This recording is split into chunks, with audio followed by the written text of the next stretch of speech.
నమస్తే. ఈరోజు మన స్టూడియోలో ప్రముఖ ఆధ్యాత్మికవేత్త శ్రీచక్ర ఉపాసకులు మణికంఠ శర్మ గారు మనతో ఉన్నారు. గురువుగారితో మాట్లాడేద్దాం. నమస్కారం గురుగారు. పరమేశ్వరార్పణమస్తు.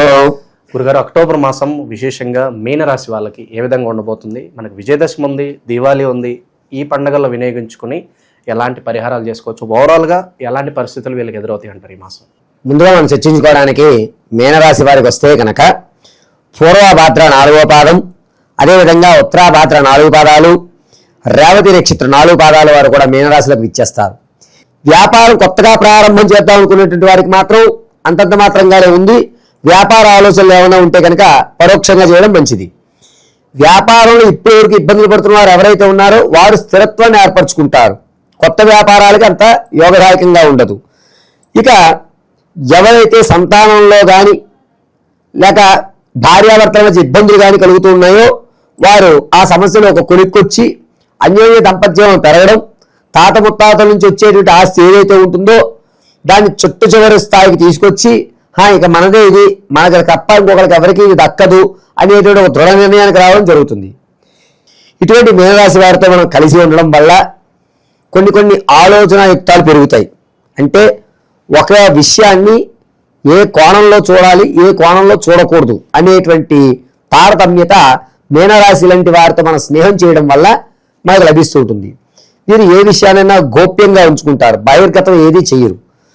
ఏ విషయానికి వచ్చైనా సరే ఒక స్ట్రాటజీ అప్లై చేసి దాని పరంగా ఎదుటివాడు మాట్లాడకుండా చేసేటువంటి అవకాశం ఈ మీనరాశి వారికి లభిస్తుంది.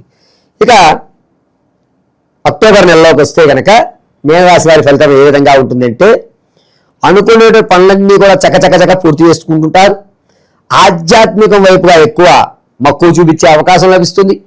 బంధువర్గంలో ఇంతకుముందు విడిపోయినటువంటి బంధాలు ఏవైతే ఉంటాయో ఆ బంధాలు మళ్ళా కలుపుకుని సరే అయిందేదో అయిపోయిందిలే, అందరం కలిసి ఉంటేనే మనకు కలవు సుఖం అన్నట్టుగా మనం కలిసి ప్రయాణాలు చేద్దామని చెప్పి పాత బంధాల్ని మళ్ళా తిరిగి తెచ్చుకుని దాని ద్వారా వాళ్ళ యొక్క వ్యవస్థను పెంచుకుంటారు. నమ్మించి వ్యాపారంలో మోసపోయి ఎవరైతే ఉంటారో వారికి అక్టోబర్లో కలిసి వచ్చేటువంటి అవకాశం. ఎందుకు మనవాడినే పెట్టుకుంటే బాగుంటుంది కదా అని చెప్పి తమ్ముడినో బామ్మర్దిని వీళ్ళని మళ్ళా కలుపుకోవడం, వ్యాపారంలో భాగస్వాములు చేసుకోవడం, వ్యాపారాన్ని 2 చోట్ల 3 చోట్ల బ్రాంచ్ ఏర్పరచుకోవడం, వ్యాపార పరంగా ఒక స్థిరత్వాన్ని ఏర్పరచుకోవడం అక్టోబర్ నెలలో మీనరాశి వారికి జరుగుతుంది. రాజకీయంలో ఉన్నటువంటి వారికి మంచి అవకాశం కలుగుతుంది. కేడరు మిమ్మల్ని గుర్తిస్తుంది. గుర్తించడంతో పాటుగా మీరు ఇంతకుముందు ఎంత ఖర్చు పెట్టావు, ఏమైంది అనేటువంటి లెక్కలు అడగరు. పైగా మనం దళపరంగా స్థిరత్వం అనేటువంటిది, ఆర్థికంగా స్థిరత్వం అనేటువంటిది అక్టోబర్ నెలలో ఖచ్చితంగా మీనరాశి వారికి లభిస్తుంది. ఆరోగ్యపరంగా కూడా ఈ గొంతుకు సంబంధించినటువంటి ఇబ్బందులు ఇప్పటి వరకు ఎవరైతే పడుతున్నారో మీనరాశి వారికి అవన్నీ తొలగేటువంటి అవకాశం. మొహంలో ఒక తేజస్సు వస్తుంది. దైవ చింతన అనేటువంటిది పెరుగుతుంది. విద్యార్థుల జ్ఞాపకశక్తి కొంచెం తగ్గి అయ్యో నేను ఇలా రాయకూడదు, నేను ఇది కాదు, నేను ఇంకాస్త చదవాలి, నాకు బెటర్ లైఫ్ కావాలంటే నేను కష్టపడాలి అనేటువంటి సొంతంగా తను రియలైజ్ అయ్యేటువంటి అవకాశం లభిస్తుంది. ఇక రియల్ ఎస్టేట్లో కానీ అదేవిధంగా స్టాక్ మార్కెట్లో కానీ ఎవరైతే పెట్టుబడి పెడదాం అనుకుంటున్నారో వారికి అక్టోబర్ 2వ నెల 2వ వారంలో కలిసి వచ్చేటువంటి అవకాశం లభిస్తుంది. మీనరాశి వారి యొక్క లక్షణం ఏ విధంగా ఉంటుంది అంటే తను అనుకున్నటువంటి ఏ కార్యక్రమం అయితే చేద్దాం అనుకుంటాడో దాని మీద మాత్రమే ఏకాగ్రతగా చూస్తూ ఉంటాడు తప్ప మిగిలినటువంటి వచ్చేటువంటి చిన్న వాటిని దేన్ని పట్టించుకోడు. తనకు కావలసినటువంటి గోల్ ఏదైతే ఉందో దాన్ని సాధించడానికి భయపెడతాడు, బతులాడతాడు, బామాడతాడు, ఏదోటి మొత్తం మీద చేసి ఆ యొక్క పనిని పూర్తి చేసేటువంటి అవకాశం ఈ మీనరాశి వారికి కలుగుతూ ఉంటుంది. అయితే ఈ మీనరాశి వారు చేసేటువంటి పని న్యాయమా, అన్యాయమా, ధర్మమా, అధర్మమా అనేటువంటిది ఆలోచించరు. కావలసిన పని పూర్తయిందా లేదా, నీకు ఎంతవరకు లాభపడింది, నేను సేఫ్ జోన్లో ఉన్నానా లేదా, ఇటువంటి ఆలోచనలో మీనరాశి వారు ఉంటారు.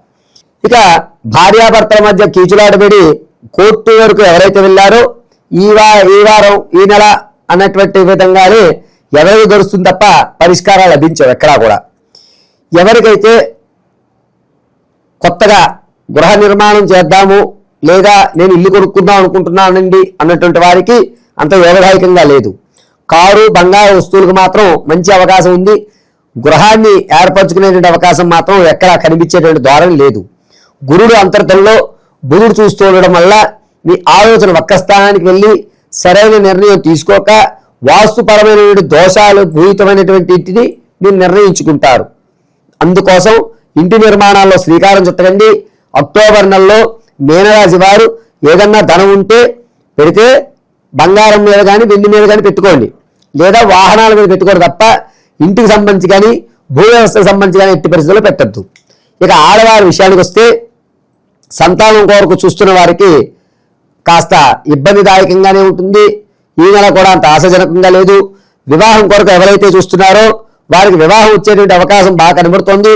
అందులోనూ మీ దగ్గర బంధువులే ఇంట్లోనే వెన్న పెట్టుకుని నీకోసం తిరిగినట్టుగా తన దగ్గరలో ఉండే బంధువర్గాన్ని విడిచిపెట్టి ఇప్పుడు ప్రయత్నం చేశారు.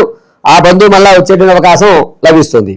విలువైనటువంటి బంగారు ఆభరణాన్ని దొంగలపాలు చేసుకునే అవకాశం లభిస్తుంది. ఏవైతే డాక్యుమెంటరీ కాగితాలు అయితే ఉంటాయో అవన్నీ క్షేమదాయకంగానే ఉంటాయి.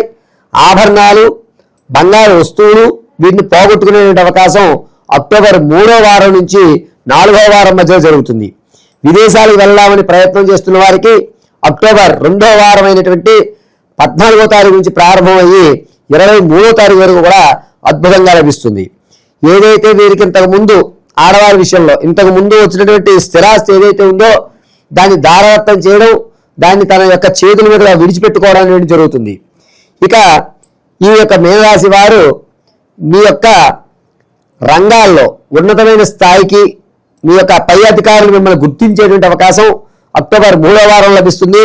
ఇదే విధంగా ప్రమోషన్లు కానీ లేకపోతే మీ యొక్క జీతం కాస్త అధికం అవడం అనేటువంటిది అక్టోబర్ 22వ తారీఖు నుంచి ప్రారంభం చేసుకుని 28వ తారీఖు మధ్యలో ఖచ్చితంగా ఒక స్థాయి అనేది పెరుగుతుంది. ఎక్కడైతే గౌరవ వాక్యంగా మిమ్మల్ని గుర్తిస్తారు అని మీరు అనుకుంటున్నారో ఆ గుర్తింపు ఖచ్చితంగా అక్టోబర్ 18వ తారీఖు నుంచి ప్రారంభమయ్యి 20వ తారీఖు మధ్యలో 18, 19, 20 ఈ 3 రోజుల్లో మీకంటూ ఒక గుర్తింపు వస్తుంది. ఆ గుర్తింపుని చాలా జాగ్రత్తగా కాపాడుకోండి. శత్రువులు కూడా ఎక్కువయ్యేటువంటి అవకాశం ఎక్కువగా లభిస్తూ ఉంటుంది. ఇక విశేషంగా గురుగారు మనకి విజయదశమి ఉంది, అలాగే దివాళీ ఉంది. వీటిని వినియోగించుకుని ఎలాంటి పరిహారాలు చేసుకుంటే బాగుంటుంది? ఇప్పటి వరకు మనం గోచార రీత్యా ఫలితాలన్నీ చూసాము. వ్యక్తిగతంగా అయితే కనుక కింద స్క్రోల్ అవుతున్న నెంబర్లో మీరు సంప్రదించాలి. Date of birth, time, place of birth. కొంతమందికి ఉండవు. ఉన్నటువంటి వాళ్ళు మేము అడిగేటువంటి కొన్ని ప్రశ్నలు, మీ యొక్క ఫోటో అప్పటికప్పుడు ఫోటో కనుక పంపించినట్లయితే మీ సమస్య పరిష్కారం అనేది ఖచ్చితంగా ఇవ్వడం జరుగుతుంది.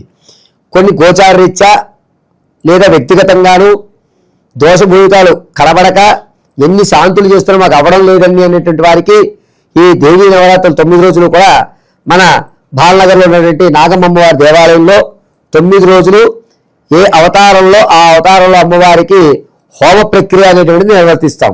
సాయం సంధ్య వేళ శ్రీచక్ర కుంకుమార్చన, ఉదయం వేళ పంచామృత అభిషేకము, హోమము అనేటువంటి నిర్వహిస్తాం.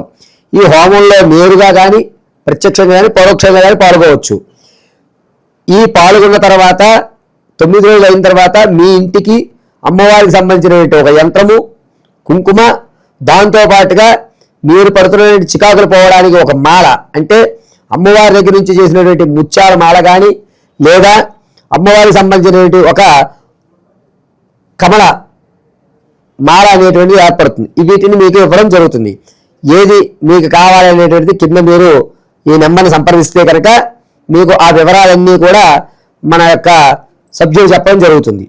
ఇక గోచార రీత్యా ఈ నెలలో జరిగేటువంటి ఇబ్బందుల నుంచి మనం బయటపడి ఆర్థికంగా కానీ, ఆరోగ్యంగా కానీ, ఉద్యోగపరంగా కానీ, వివాహ పరంగా కానీ, లేదా సంతాన పరంగా కానీ, లేదా రియల్ ఎస్టేట్లో పెట్టిన డబ్బులు మళ్ళీ నిలబడడం అనేటువంటి జరగాలి అంటే కనుక గోచార రీత్యా మాత్రమే చెప్తాను. ఇంకోసారి నోట్ చేసుకోండి. ప్రతిరోజు కూడా అక్టోబర్ నెలలో మీకు దగ్గరలో ఏ దేవాలయానికైనా సరే వెళ్ళండి. దేవాలయానికి వెళ్ళి 11 ప్రదక్షిణలు చేసి తెల్ల జిల్లేడు పుష్పాన్ని, మీరు ఏ దేవాలయానికి అయితే వెళ్ళారో 3 తెల్ల జిల్లేడు పుష్పాలు సమర్పించి నమస్కారం చేసుకుని సింధూరాన్ని వృత్తలాకారంగా ధరించాలి. వృత్తలాకారంగా సింధూరాన్ని ఎటుగా ధరించాలి అంటే ఉత్తర దిక్కుగా నిలబడి ధరించాలి. మీ ముఖం ఉత్తర దిక్కు వైపు పెట్టుకుని సింధూరాన్ని, అది కూడా దేవాలయంలో 11 ప్రదక్షిణలు చేసిన తర్వాత 3 తెల్ల జిల్లేళ్లు స్వామివారి సమర్పించి అప్పుడు సింధూరాన్ని మీరు ధరించి శ్రీం శ్రీం మహాదేవాయ నమః అని 108 సార్లు పఠించుకుని రావాలి. ఇలా ప్రతిరోజు కూడా అక్టోబర్ నెలలో చేయగలిగితే మీ చికాకులు, ఆర్థిక వ్యవస్థ, దాంతో పాటుగా మీరు అనుకునే పనులు వేగవంతం అయ్యేటువంటి అవకాశం ఏర్పడుతూ ఉంటుంది. ఇది గోచారరీత్యా మాత్రం. వ్యక్తిగతంగా అయితే కింద స్క్రోల్ అవుతున్న నెంబర్ని మీరు సంప్రదించవలసి వస్తుంది. చాలా బాగా వివరించారు గురుగారు, ధన్యవాదాలు. పరమేశ్వరార్పణమస్తు.